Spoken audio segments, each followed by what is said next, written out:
વડોદરામાં નારી શક્તિના સન્માનનો એક સુંદર અવસર યોજાયો હતો। માં વાત્સલ્ય ચેરિટેબલ ટ્રસ્ટ અને દીવા એજ્યુકેશન એન્ડ ચેરિટેબલ ટ્રસ્ટના સંયુક્ત ઉપક્રમે આયોજન કરવામાં આવ્યું હતું।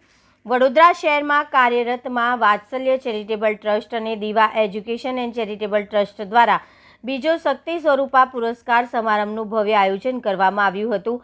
આ કાર્યક્રમનો મુખ્ય હેતુ સમાજમાં વિવિધ ક્ષેત્રે ઉત્કૃષ્ટ પ્રદર્શન આપનારી મહિલાઓને પ્રોત્સાહિત કરવાનો અને તેમના સંઘર્ષ તથા સફળતાને બિરદાવવાનો હતો। આ સફળ કાર્યક્રમનું સુંદર સંચાલન અને આયોજન પ્રિયંકા પઢિયાર અને દીપા પટેલ દ્વારા કરવામાં આવ્યું।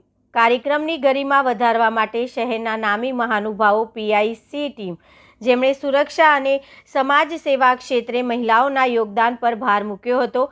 સામાજિક અગ્રણી શોભના રાવલ, કોમલ કુકરેજા ખાસ ઉપસ્થિત રહ્યા હતા। સમારંભ વડોદરાના એક ખાનગી બેન્કેટ હોલમાં અત્યંત ગરિમાપૂર્ણ રીતે યોજાયો હતો।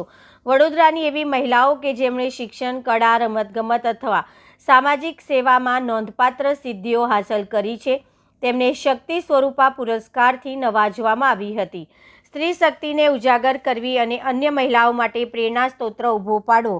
જ્યારે સ્ત્રીઓ એકબીજાને ટેકો આપે છે ત્યારે અકલ્પનીય બાબતો બનતી હોય છે। આ પુરસ્કાર એ જ ભાવનાનું પ્રતીક છે। જય શ્રી કૃષ્ણ। Myself Deepa Patel. આપણે જે ઓર્ગેનાઇઝ કર્યું છે તે કેવું છે કે ઇન્ટરનેશનલ વુમન્સ ડે રિગાર્ડિંગ છે, તો આપણે દીવા ચેરિટેબલ ટ્રસ્ટ તરફથી અને મા વાત્સલ્ય તરફથી આપણે એક ઇવેન્ટ રાખી છે। તેમાં 200 થી 250 લેડીઝો છે જે ઇન્ટરનેશનલ વુમન્સ ડે સેલિબ્રેશન કરવા માટે પણ આવી છે। તેને આપણે એવોર્ડ પણ રાખ્યા છે। 100 એવોર્ડ પણ છે આપણા।